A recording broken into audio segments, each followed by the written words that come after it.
All right, before we really start talking about the Steelers draft class, I have a question for you guys because between the NFL draft and this question, Twitter has been absolutely flooded. So I got to know. I got my opinion. I want to know your guys' opinion out there. 100 humans versus one gorilla in a fight. Are you taking the humans or are you taking the gorilla? Now keep in mind, the humans have no weapons, it's just hand-to-hand combat. Are you taking the humans or are you taking the gorillas? I'm taking the one gorilla, honestly. I think the gorilla is going to fuck up all 100 humans unless any of the humans are from the Steelers 2025 draft class because we got to talk about this shit, man. Omar Khan has done it again. We're going to really dive into each prospect. We're going to dive into each pick. But before we get into that, I kind of want to get out some narratives out of the way first because we all know the elephant in the room. Shedeur Sanders was there for night 3 or 3 nights of the draft. And as I'm saying it, I think this was on purpose by the NFL to get us to watch the draft for 3 straight days. Now, of course, people like me, people like you, people who are hard football fans, we're going to watch this draft anyway. But after night 1, when Shedeur didn't get taken, it was like, all right, he's for sure going to get taken on night 2, right? Like, so you roll into night 2 in rounds 2 and 3, and it's like, oh my goodness, Shedeur still hasn't been taken. And so we go into night 3, rounds, 4 through 7, the last of the draft. Like, there was probably more people watching that phase of the draft than there ever has been simply because of the Shedeur Sanders story. And how it relates to the Steelers is because obviously we have needed a quarterback. Now, I'm not going to sit on here and like cry about it or really even talk about it that much more because all of the narratives, all of the takes have already been had. What I will say is I think we did the right thing by not taking him. You know, like if you guys heard my draft opinions, like by the 4th round, I think that was like the obvious pick to make. Like Shedeur was still there. We ended up taking Jack Sawyer, and we'll talk about Jack Sawyer and how he relates to the team, of course. But that was the pick to do it, and we didn't end up doing it. Now I'm not gonna sit here and cry. Like I did want him, especially for, like I said, the thumbnail sake, for the having fun sake. But in terms of the actual football on the field, I haven't heard the best things about him. Cleveland, he's now a Cleveland Brown. So, like, obviously, we hate the guy. We obviously hate Dylan Gabriel as well. And we obviously hate Kenny Pickett. We obviously hate Deshaun Watson. We obviously hate Joe Flacco. The Browns have a multitude of quarterbacks, and they all stink. Remember when we had Russell Wilson and Justin Fields, and it was like, they both stink? The Browns have 19 different quarterbacks on the team, and all of them suck. And so adding Shedeur Sanders to the team, it didn't end up happening. Shedeur, I wish you luck in Cleveland. However, you are in the AFC North, and so you were going to be swept by the Pittsburgh Steelers. We did end up taking a quarterback in Will Howard, and we will talk about that in a second as well. But I just want to give some claps up to Omar Khan as this was his 3rd NFL draft. And I believe he absolutely smoked it. And so I'm going to kind of scroll down here now. Also, you can see the layout's a little different. I got inspired. I got in my creative bag. I don't know if this is good even. I don't know if I'll keep it. But yes, I do want to take a look at the draft itself because obviously we talked about Derrick Harmon in the 1st round. This was the most obvious pick for us to make. This was the cookie cutter. We knew this pick was going to happen 2 weeks ago, 2 months ago. Derrick Harmon is a big dude, and before I really get into that too, I do want to give my condolences. All right, rest in peace to Derrick Harmon's mom, who ended up like passing away on draft night. That's crazy. So my condolences to him and his family. But yes, Derrick Harmon, our 1st draft pick on the defensive line. We went into this like knowing we had obvious gaps in the defensive line. We had obvious gaps in our defensive presence when it came to stopping the run. If you watch the last 5 weeks of the season when we went 0-5 and pretty much threw away the AFC North, pretty much threw away the whole season, what we could not do is stop the run. And this has been a problem for a little bit now. Obviously, with Cameron Hayward getting up there in age, we're losing some key members of the defensive line. We're putting like Keanu Benton in the wrong position on the line. Like while he is showing promise, while he is a fantastic player, we're just putting him in positions where he doesn't need to be. And so getting a guy like Derrick Harmon in the 1st round was the perfect pick. Like, of course, I think Omarion Hampton was still there. That was someone we talked about a little bit at the running back spot. Maybe we get him. And then, Shedeur Sanders was there. Jackson Dart also ended up going in the 1st round. And that was another quarterback prospect that it was like, maybe the Steelers are going to take him. Maybe. But we've tried the like Kenny Pickett thing. We've tried the selling out. We'll get Russell Wilson and Justin Fields. I'm glad if we didn't feel good about Shedeur, if we didn't feel good about Jackson Dart, clearly we didn't because we didn't pick him. Like, I'm glad we didn't reach on a quarterback just to reach on a quarterback. I believe truly if the Steelers actually thought Shedeur was the guy, if the Steelers actually thought Jackson Dart was the guy, if we actually thought Tyler Show, if we actually thought, who else got taken? Jalen Milroe. If we actually thought maybe Jalen Milroe would have in the 4th round, maybe we would have took him, but he ended up going in the 3rd to Seattle. Who else got taken? Did I say Dylan Gabriel? Maybe. If any of these guys were the guy for us, we would have taken them early. And so the fact that there was like some hesitation, the fact that we ended up taking Derrick Harmon, the fact that we ended up taking Kaleb Johnson in the third round and Jack Sawyer in the fourth round leads me to believe that these quarterback prospects that went early, these quarterback prospects that like maybe we could have taken, maybe we didn't, we just didn't feel the best about them. And so, like I said, I am glad we ended up sticking to our guns and we did the obvious move and the necessary move that is getting Derrick Harmon on the defensive line. And then we go to round two. Obviously, we didn't have our pick, but the guy was DK Metcalf. We traded our second round pick to get DK Metcalf. And like, I don't know, low-key, if we're going to draft a better player than DK Metcalf with that second round pick. And so trading him was a banger. Also, we didn't get back into the second round. That was a pretty big discussion of like, okay, are we going to get another second round pick? Are we going to try to get another third round pick? Are we going to move down from the first round? But for the most part, I think we traded late on. Like, I think in rounds 4, 5, and 6, and we got 2 sevens. Like, I think later on, we traded those picks. But in terms of like the second round, the third round, the fourth round, we didn't get more depth there. And I think in round 1, if we had traded down, I'm not exactly sure Derrick Harmon was going to still be there because we saw Walter Nolan go. We saw Kenneth Grant go to the Dolphins. Shout out to Rick. We saw these defensive line players like start flying off the board. And so I'm glad we got our guy in Derrick Harmon. As I mentioned, DK Metcalf, that was our second round pick. And then Kaleb Johnson in the third round. Now, this is a guy who kind of hit my radar late. I've admitted, numerous times that I am not exactly a draft guy, right? But later on in the draft process, when I'm doing my mock drafts, I'm looking at who's getting taken. I'm looking at who's PFF have as the highest graded running back. Kaleb Johnson was a guy who was like just absolutely flying up the boards. And when you watch his tape, I do have some plays up here that I'm going to show eventually. When you watch his tape, he looks like a fucking beast. And do we got to get into the fact that he's already in the black and gold? So like that was an easy ass pick to make. Jack Sawyer in the edge position in the fourth round. This was the pick that to me was a little bit like, maybe we could have got Shador here. Maybe we could have got the quarterback here. But take a look at the edge, depth that we have on the team right now. We have TJ Watt, who's, he kind of battles injuries sometimes. We have Alex Highsmith, who kind of battles injuries sometimes. We have Nick Herbig, who is a beast. But in the run support department, Nick Herbig is not really that guy. He's an excellent pass rusher. He can get the fuck to the quarterback. But in terms of the running game, it's a little shaky. Sometimes you see him out there getting pancakes, so it is what it is. Jack Sawyer is a guy who plays with all heart. He's a guy who plays fast. He plays with a big motor. He kind of reminds me of Peyton Wilson in terms of that, like, just run to the ball kind of mentality that he has. And he's from Ohio State. Mike Tomlin loves Ohio State players. And we just add depth to this. And of course, there is the underlying, like, are we going to trade TJ Watt? TJ Watt, he wants a big deal, man. Are we going to re-sign TJ Watt? Maybe we don't do that. And Jack Sawyer ends up being his replacement. I think that's a little crazy to say at this, stage in his career. I think that's a little nuts to say given the Steelers and the talent that we have and the window that we have. I think getting rid of TJ Watt absolutely fucking blows that to smithereens. Like, we have no chance to compete without TJ Watt unless, Jack Sawyer ends up being that guy. And this has nothing to do with the video, but this font is kind of creeping me out because like they don't like slash the A's or whatever. That's neither here nor there. But then next round, in round 5, we get Yahya Black, another guy from Iowa. We get 2 Iowa players and then 2 Ohio State players. But yes, we get Yahya Black, and this is a guy who you got to watch the tape. Like, at first in round 1, it was like we got a big guy in Derrick Harmon, right, to stop the run, right? We got an absolutely massive dude. And then somehow, some way, we ended up getting bigger in the 5th round because Yahya Black is fucking massive. This guy is going to be the nose tackle. This guy is going to absolutely smother running backs, and it is clear that we went into this draft saying we are going to stop the fucking run. We got Yahya Black. We got Jack Sawyer. We got Derrick Harmon. We need to set the tone. We need to set the energy when it comes to stopping the run. We had a clear plan, and for the most part, you guys let me know down in the comments, was there a prospect who, we missed out on in terms of like the defense and stopping the run? For the most part, I believe we got that job done, right? And so then we move on to the 6th round, and this is where we get our quarterback, and it is a guy named Will Howard. And if you don't know Will Howard, he played at Kansas State, and then he transferred to Ohio State, and I believe just won the national championship. We do have some clips of him up here too as well that I'll get to in a second.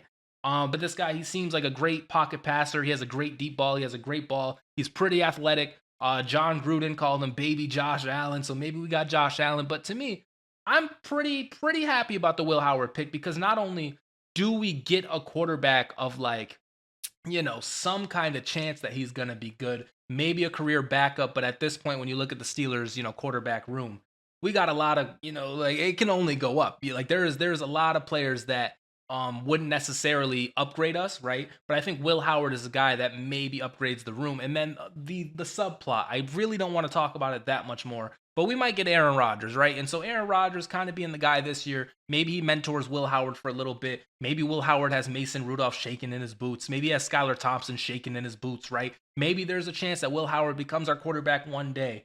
But for now, and it's a 6th round pick, guys. Like, this is a guy who just won a national championship in the 6th round. Like, it really was like a, how do I want to say it? It was a win-win. Like, either he's good and he becomes our quarterback of the future, which in the 6th round, that's fucking fantastic, or he stinks and it was a 6th round pick. This is like what I was talking about with Shador in this 4th round, because in the 1st round, in the 2nd round, and maybe even in the 3rd round, if you take Shador Sanders, if you take a quarterback and he doesn't end up being that guy, that's like a huge loss. But in rounds 4 through 7, like, you take a quarterback who you're hoping is going to be the guy and he doesn't end up being the guy.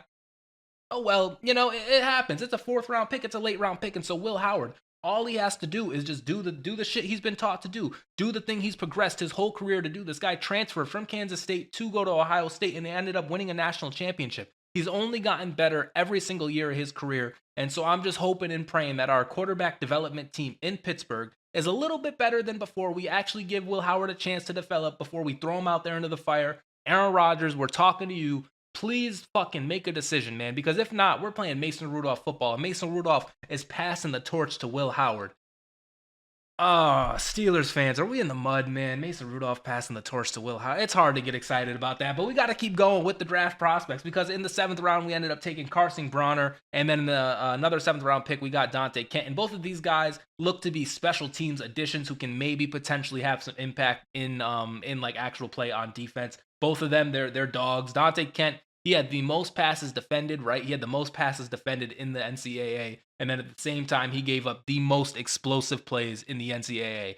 And if you think about it, who does that remind me of? That reminds me of Big James Pierre, man, because you live and die with these players. You live and die with these corners, because sometimes they're going to get beat, but they come right back at you. And so a guy who has given up already huge plays in college, he's not going to be like scared. You know what I'm saying? He's not going to get scared to get dunked on by like Zay Flowers or some shit, because he's been getting dunked on by fucking, these random ass college teams. I believe he played at like, I can't even think of where he played off the top of my head, but I don't think it was like a crazy school. You know what I'm saying? So like, he's going against these talents, right? And he's getting absolutely dunked on. And so all of that, like high mentality, all of that like ego or whatever, it is out the door already for Dante Kent. And like I said, I believe him and Carson are both going to be special teams dogs, special teams demons. And I think they can eventually make impact on the team. And so in terms of this draft, we'll have to see how it actually plays out. And if you count DK Metcalf, which I feel like you got to count DK Metcalf, if you count this guy as our 2nd-round pick, I believe we had an absolute banger of a draft. Like Kaleb Johnson, him and Jalen Warren and Kenneth Gainwell, they're going to be absolute dogs. Derrick Harmon and Yahya Black are going to be absolute dogs on the defensive line. And then Jack Sawyer and Will Howard, I believe, are going to bring that energy for us. They're going to bring in that depth that we desperately need. Of course, I'm more Jack Sawyer than Will Howard, but Jack Sawyer, we talk about at the end of the season every year. We got Cameron Hayward out there huffing and puffing, TJ Watt begging for oxygen, Alex Highsmith, he's down with an injury. He can't play every single down. These are the picks that championship teams make. These are the players that are going to be clutch for us when we come down to November to December, when we're fighting, scratching, clawing, trying to get some momentum going into the playoffs, because for God's sakes, we can't seem to find any momentum when it comes to the end of the season. And so guys like Jack Sawyer, guys like Kaleb Johnson, guys like Yahya Black, these are going to be players who are going to play key downs for us. They're going to play late in games. They're going to play heavy rotational football. And we just got to hope that these were the right picks. But as of right now, Omar Khan is looking like the god, man. That's 3 straight drafts, 3 straight bangers, in my opinion. Of course, there was the Shador Sanders thing. That's like, this is how good of a draft it was. Like, the only fault is the fact we didn't get Shador, I think. The only fault is we didn't get Shador. But other than that, there's only positive things to say about it. And so, Omar Khan, thank you for having another great draft. Mike Tomlin, thank you for giving these excellent phone calls to the prospects. And like I said, we just got to hope that these are the right picks. We just got to hope that these players are going to be dogs. But based on all the film I've seen, based on the talks I've seen, I feel like that they are all dogs. And so now we got an NFL Game Day tweet here, and you can see the draft grades. The Pittsburgh Steelers, we got an A, and this is like the highest grade because nobody got an A+. So we're tied for the best draft. We look around in Cleveland, B+, Cincinnati, B-. Ravens, they also got an A. But can we talk about the Ravens getting like cupcake gift wrap prospects every single fucking year? Like every year these players fall to the Ravens and it's like obvious good ass pick. and somehow, some way, the Ravens just snatched it up. I bet if we go to the Eagles, where are the Eagles at? I can't find the Eagles, but the Eagles got an A minus. They're another team that just benefits from like these easy ass drafts somehow. The Titans, they got an A. Who else got an A? The Raiders got an A. I believe they got Ashton Genty. Colts got an A as well. All right. Maybe this list is Mickey because we're being very friendly. No team got below a B. The Bengals, they got a B minus. They actually had the worst draft. Shout out to Cincinnati and the Saints. Saints took Tyler Show in the second round. What do you guys think about Tyler Show in the second round? Let me know down in the comments. But that really started like talking about, or that really set off the Shedeur Sanders things, because once Tyler Show went, it was like, holy shit, what is happening with Shedeur? Like, is he even gonna play in the NFL? Next up, like I said, we had Kaleb Johnson. I wanted to show some footage from Kaleb Johnson here. You can see maybe potentially a new Najee Harris. You can see him coming through the holes. That has been a big discussion around Kaleb Johnson, is the fact that his vision is through the roof. This guy will find the hole and he will explode through it, man. Pause. But you can see him just shaking off defenders, like, and then he just has that breakaway speed. We've seen the Najee Harris highlights, and I don't want to keep talking about Najee. He's no longer on the team, but clearly this is the Najee Harris replacement. And the guy he just gets the edge and he keeps fucking going, man. Get off of me, get off of me. He is a strong running back. He's able to follow the tackles. He's a between the tackles kind of runner, but sometimes he'll take it outside. He'll juke him out of his shoes. He'll break a tackle and he'll run up that sideline. If you guys know anything about Iowa, they play some hard-nosed football, man. They play some like smash mouth defensive line versus offensive line. Like, this game is going to be, you see, 17-3. They're smoking Purdue right now. Purdue's 5-3, Iowa 4-4. Not the best year for them. But if you know anything about Iowa in the black and gold, that's just what they do. They play smash mouth football. And so we get a guy in Kaleb Johnson who's used to playing smash mouth football. He is an AFC North player already, and he hasn't even taken a single snap for the team. So I'm very excited about Kaleb Johnson. What else do we have to talk about? Oh my goodness, Yahya Black taking it right back to Iowa. Yahya Black right here. You can find him right here. 94, this dude is a fucking monster, man. He is just absolutely massive, just bringing down the running back. He's going to be a problem. He is going to be a force, and he is going to give players like Cam Hayward, players like Keanu Benton a rest, because he's able to just get off the center and get the running back. That's all you need to do. We need to stop the run, and he is able to get off of his block and do it. And I really wish this video could, like, really kind of, like, you can see it right here. He's like Darnell Washington versus Calvin Austin right now. Like, that to me is like what he looks like. This is an offensive lineman. Where is this? Penn State. These are like Big Ten football. These are big boys, and he is clearly the biggest boy on the field right now. And so Yahya Black, he is just an absolutely positive addition to the team, and I am very excited about this. You can see another play from Penn State game. The running back, he's able to bring him down. That is against, I know this is college football, guys, so you guys got to work with me here a little bit. This is the only tape we have. But let's just pretend like this is the Pittsburgh Steelers, right? And this is random NFL team. Who wears blue? The Colts. Let's pretend this is Jonathan Taylor right now. If this is a handoff from Anthony Richardson to Jonathan Taylor in the NFL right now against last year's Pittsburgh Steelers, he's going to run through this hole, and you can see, if Yahya Black doesn't make this tackle, we got linebackers here, but he's probably going to just juke him out of his shoes. You know what I'm saying? Like, if the run doesn't get stopped here, it has a potential to be a real problem, but Yahya Black does not let that fucking happen. You can see maybe he even turns up the field and runs up the sideline or something, but this is what I'm talking about with we need to stop the runs at the line of scrimmage. We cannot let this extra shit happen. Here we go, another play from him. Just bring him down right quick. Just bring him right down, and that is the end of the video. But yes, Yahya Black, he's an absolutely massive dude, and like the positives that I have to say about this guy is second to none. This guy has a 7-foot wingspan. He's like 6'10". He is LeBron James. I'm very excited about Yahya Black, as you guys can tell, but I'm just also very excited to stop the run. And somebody else I'm excited about is fucking Will Howard, because look at the athleticism that this guy can bring. This is him at Kansas State. He is just fucking out of there, man. Like, this is the energy that we need. He might get hawked down, low-key. Okay, he didn't get hawked down. I actually haven't seen this play yet. But yeah, like, the guy is ferocious when it comes to speed, and I haven't even shown some of the throws. I don't know if I have a play like with the throws, but I'm just talking about the Josh Allen ability, as John Gruden said. He has this sneaky athleticism, as a lot of people like to say about quarterbacks like him. He is sneakily athletic, and that is the kind of talent we need. We need the guy with the strong arm, and we need the guy with some running ability in the modern day NFL. We look back at Mason Rudolph. Though Mason Rudolph has some wheels, we look at Aaron Rodgers. He has no wheels. Old Big Ben had no wheels. Kenny Pickett kind of had wheels, but you know, it's Kenny Pickett. Justin Fields had wheels. Russell Wilson had somewhat of wheels. This is what we need. This is where the NFL is. You need a quarterback who can throw and run, and Will Howard has the dog mentality, and I think he is able to do both. And so, like I said, if he can just play good, he is a 6th-round pick. Either he plays good and we found our quarterback in the 6th round, or we just try again next year early. I'm glad we did not bite early. I'm glad we didn't, just get Shador just to get Shador, even though I was saying get Shador just to get Shador. Like, that was the meme in me. But the NFL fan in me, the Steelers fan in me, the real ball knower in me is happy we took Will Howard in the 6th versus Shador Sanders in like the 4th. Although low key, we probably could have got Shador Sanders in the 4th, man. It wouldn't have been that bad. Next up, listen, I know it's April 25th and I'm way ahead of myself here, but let me dream for a bit. Rodgers is quarterback 1. Is that an upgrade over Russ? Yeah, I'm going to say it's an upgrade over Russ. Like, I'll agree with Kevin here. We added DK Metcalf. We added Kaleb Johnson. Troy Fautanu is coming back healthy. Are the Steelers back? I'm going to say yes. Like, this is the most excited I've been in months when talking about this team. And you guys can see it. You guys can see it on my face. I fucked around and made a new layout off of this draft because I am so excited, and turned up the saturation on my webcam because I am so excited about this Pittsburgh Steelers team.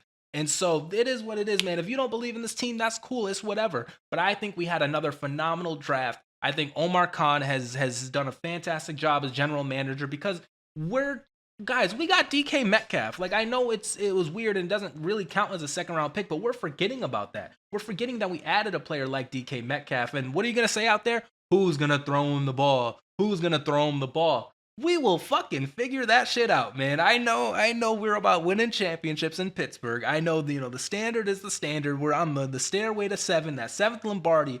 I get that. But for right now, we just need to win a playoff game for 1. And for 2, we need to make the transition to when we end up finding the guy. We need to make that transition as seamless as possible. We do not need to draft some like Arch Manning prospect, for example, and put him on a team that sucks. Because when you do that, you just waste the quarterback. You end up like, the quarterback ends up sucking. He ends up going to a new team, and then he's good on the new team, and you just wasted 4 years of everybody on the roster, right? Maybe you can say we're wasting time of the roster by not having a quarterback in place, but we might get Aaron Rodgers, right? We might end up getting him. But if you don't have that team ready for the quarterback, it is only going to be bad news. And so I'm glad we are building everything around this team. When you think about the hole that this team really has, secondary, it's a little thin, I guess. Linebackers, we could be better at stopping the run. Patrick Queen, I need you to lock in and stop the run this year. Defensive line is only going to get better. We talk about the edges. Alex Highsmith and TJ Watt are the 2 best edge rushers in the NFL. If you don't agree, sue me. Like, I'm going to stand on that. Wide receiver room, DK Metcalf, dog. We kept George Pickens. We didn't fucking trade George Pickens like a lot of you guys were saying. Our receivers are dogs. Our running backs are dogs. Our offensive line, if the offensive line coaching gets a little better, if they can play as a cohesive unit, if they can stay healthy, offensive line is good. Running backs, good. Wide receivers, good. Defensive line, good. Linebackers, good. Secondary, good and improving. Like, we have every other part to this team figured the fuck out. Now, if we go out and get a dog at quarterback, we're going to be competing for championships. And Mike Tomlin, 1, get it together. Please win this playoff game. But 2, if you can just hold out, because the apologies have to be louder than the criticisms. Because I know this is a long cook. This is what do you want to compare it to? You guys ever had a crock pot? I think I've had a crock pot like back when I was younger, but I don't have that shit now. Anyway, though, it takes a while for the crock pot to cook. Or like the pressure cooker or whatever. Like, it takes a while for it to cook. We're talking hours at a time. But what happens? You put it in the crock pot, you go to work, you come back, you got a meal. Of course, you didn't sit there and watch it cook, because if you sat there and watch it cook, it's going to take forever, but you got to kind of forget about it. Right now, we're in the stage of like where it's cooking. But once it's cooked, once you get home from work, it's like, damn, I got a meal. Our quarterback, whoever it's going to be, whether it's Aaron, whether it's quarterback next year, whether it's Mason fucking Rudolph or Will Howard, when they come in and they are ready to eat, they're going to have a good ass meal, because we have been cooking this shit in the crock pot for a little bit now. The apologies have to be louder than the criticisms when we end up winning that playoff game, when we end up winning another championship with Mike Tomlin at the helm and Omar Khan at the helm. And so with all that said, I'm very excited, as you guys can tell. Like, I've been really excited to make this video, Loki. I've been really excited to talk about the Steelers again in a positive fashion. And I knew we were going to kill the draft. I fucking knew we were going to do this shit. And so let me know what you guys think down in the comments below. We also had some undrafted free agents that we signed. The only one I could think of off the top of my head, though, was Ben Sauls, the kicker. Shout out to Pitt. So yeah, there's a lot of things to talk about when it comes to the Steelers. I'm definitely going to have another video coming out soon, but I did just want to get out my full draft reaction quick. But yes, this has been Zaya from Zaya and the Steelers. Hit that subscribe button if you enjoy videos about the Steelers, because I make them all the time. Hit that like button. Ring the bell, I guess, for notifications, so that way you can be on the video stat. And anyways, this has been Zaya. I will see you in the next video. Peace out, guys.